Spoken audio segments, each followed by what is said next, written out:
Di sini adalah wal amru li zaujatin nabi, dan ini harus kita ketahui, perintah untuk istri baginda adalah amrun nisa'il ummati, juga perintah untuk umat. Jangan seperti sebagian orang, hijab itu hanya perintah untuk istri-istri Nabi. Untuk yang lainnya mah enggak.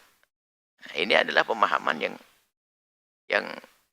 yang jauh daripada pemahaman para ulama. Para ulama mah sederhana sekali.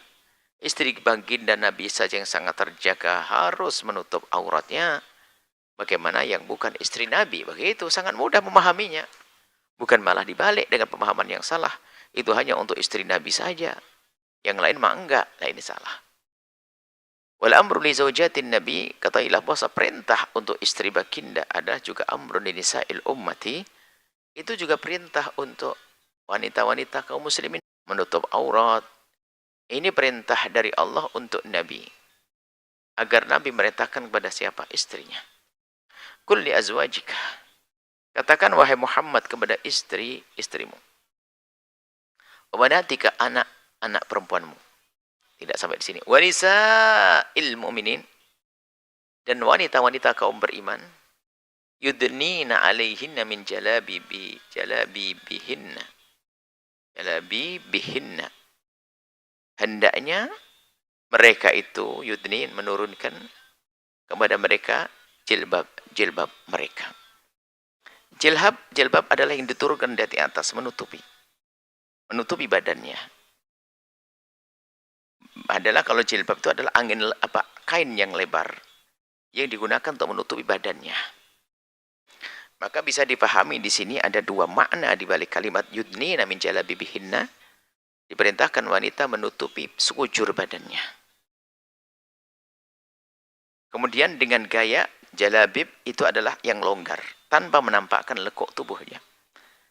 Jadi yang wajib ditutup adalah sekujur tubuhnya dan juga lekuk-lekuk tubuhnya. Karena jilbab adalah kain lebar yang dikenakan. Kain di atas kain. Sudah pakai kain dalam baru nanti di luarnya. Yang menutup lekuk-lekuk tubuhnya. Dan menutup auratnya juga. Ini adalah jalabib, jilbab. Nah, di sini setelah itu, dari ayat Al-Quran ini, hadis-hadis Nabi yang lainnya, hadis-hadis baginda Nabi SAW yang lainnya, maka di situ ada dicetuskan oleh para ulama tentang hukum-hukum menggunakan jilbab. Hukum bagaimana cara menggunakannya.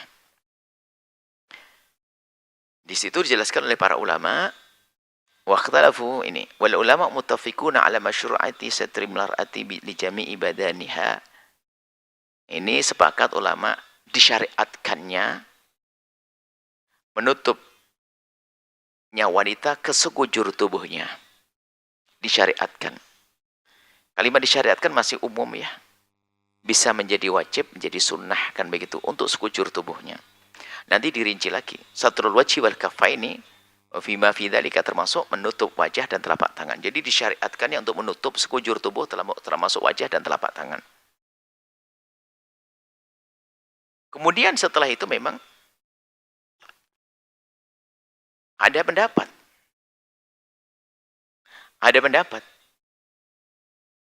Waqtalafu fi wujubi dzalika. Wajibnya telapak tangan itu dan wajah ini berbeda pendapat ternyata para ulama. Ingat, qalat ta'ifatun, sekelompok mengatakan biwujubihi, wajib telapak tangan ditutup, wajah juga ditutup. Maka kita menemukan orang pakai cadar. Cara menutup tidak harus dengan pakai cadar. Bisa saja pakai kerubutan begitu boleh. Hanya cadar itu sudah dipaskan dengan wajah sebagai praktis. Bahkan ada sebagian orang tuh hanya mengkerubutkan begitu, ditutupkan. Sambil dipegangi begitu, tidak kelihatan. Sebab yang diinginkan adalah tidak menampakkan wajahnya. Tidak menampakkan wajahnya dengan bermacam-macam cara. Nah, ini ta'ifah sekelompok. Wa ukra, kelompok yang lain, bi'annahu mustahabba idalah sunnah. Wa jawazu laha kasfal wajhi. Mereka yang mengatakan sunnah memperkenankan menyingkap wajah. Wal kafaini, dan telapak. rajih al-wujub, tapi pendapat yang dikukuhkan adalah memang wajib menutup wajahnya. Jadi memang di dalam madhab kita Imam Syafi'i juga demikian. Pendapat yang dikukuhkan adalah wajib bagi wanita menutup wajah dan telapak tangannya di hadapan kaum pria yang ajnabi, yang orang asing. Dan harus kita akui ini pendapat.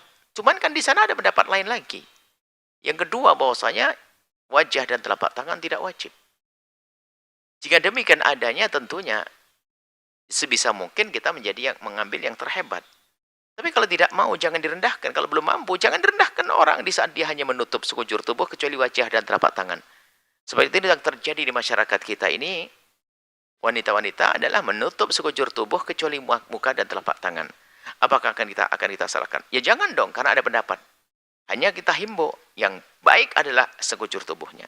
Karena bagi kaum pria aman, bagi dia juga aman. Ini yang harus kita pahami tentang hukum.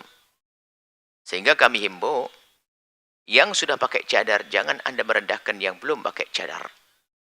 Apalagi yang belum pakai cadar, merendahkan yang pakai cadar dengan bermacam-macam alasan yang katanya sok dan segala macam. Ini kan problem.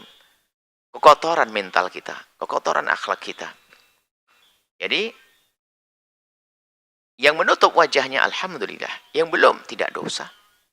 Menurut sebagian ulama. Setelah Anda menyaksikan video ini, jangan lupa berselawat kepada baginda Nabi Muhammad sallallahu alaihi wa alihi wa sahbihi wasallam.